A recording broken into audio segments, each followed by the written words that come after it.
Well, this was a really great lunch, but look, we got to get going. Oh, okay, good to see you guys. Have All a right, good, thank you. have a good afternoon. Okay, thank you very much. Okay, bye. Bye.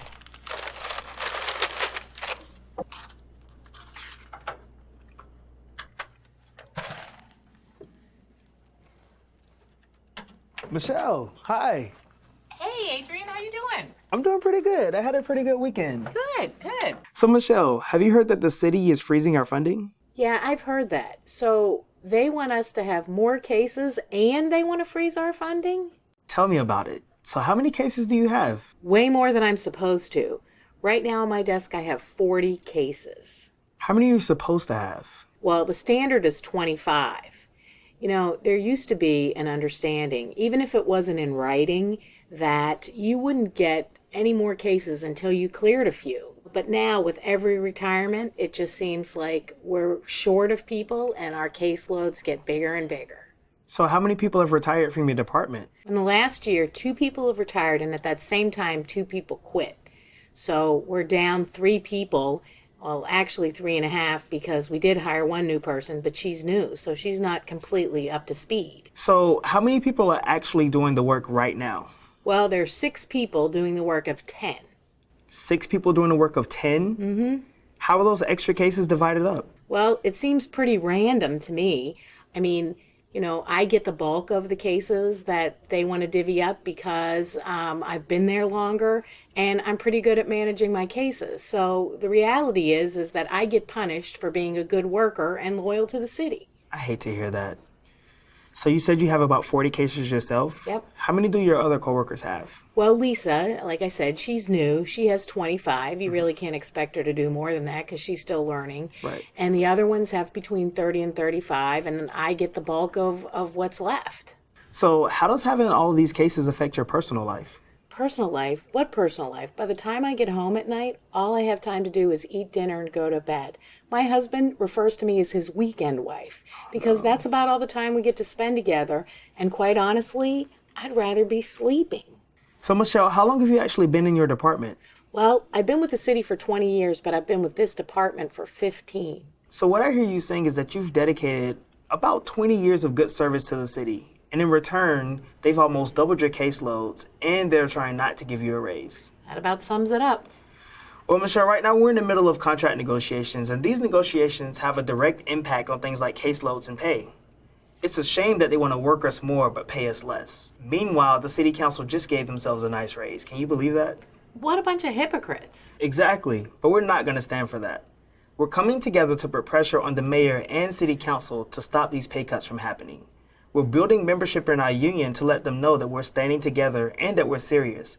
And we're also signing this petition so that they know that what we do matters. Michelle, we can win, but in order to win, it'll take all of us. We win by having every person become an active member of the union, by having everyone sign this petition, and also by having everyone join us April 1st at City Hall so that our voices can be heard loud and clear. So Michelle, on April 1st, when we show up, how do you think the city will respond? Well, they're just going to tell us they can't afford it. Right, but remember, they just gave themselves a raise. The bottom line is they know that when we are strong, we're able to fight for funding for our clients and the services that we provide.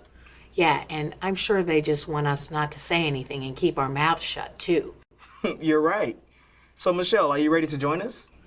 I don't know, Adrian. I'm just trying to keep my head down until I retire. Michelle, when are you planning to retire? Hopefully in 6 years. 6 years? You and I both know that's a very long time.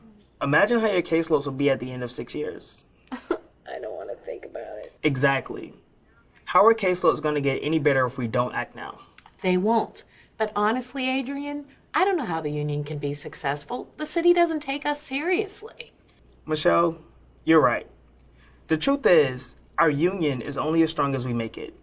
The city knows how many members we have. And when most workers aren't members of the union, it sends the message that it's okay. It's okay for the city to give themselves a pay raise. It's okay for them to pile on more caseloads. And it's also okay for them to freeze our pay. Do you think that the city is going to wake up one morning and say, you know, we've been working our workers very hard. Let's hire more people to kind of take off the stress on them, or let's give them a pay raise? No. Exactly. And that's why it's important that we have a strong union, and it's important that our members become active.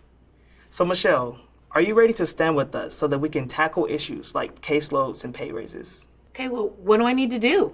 Well, the first step is actually joining the union.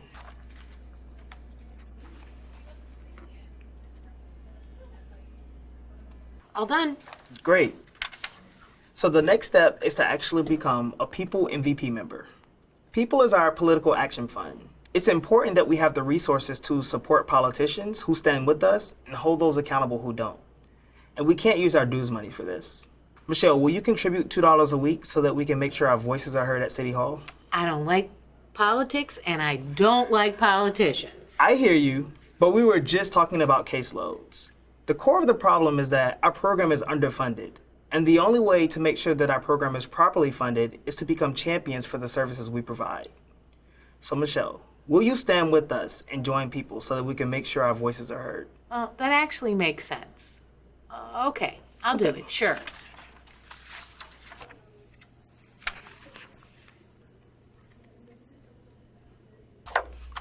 Awesome. So Michelle, this is the petition I was talking about earlier. People are signing this petition to let City Hall know that the work we do matters. We're going to present this during the rally on April 1st to City Hall. And I want to know, well, I'm glad you signed, but will you also come to the rally? Yes, I'm excited. Great. So now that you're excited, who else in your department do you think that we should talk to? All of them, all 5 of them. Okay. So I know that there's Lisa. Who else is there? Lisa Brown, Mike Smith, Lori Evans, Okay. Tim Collins, and Tasha Woods. Woods? Woods, mm-hmm.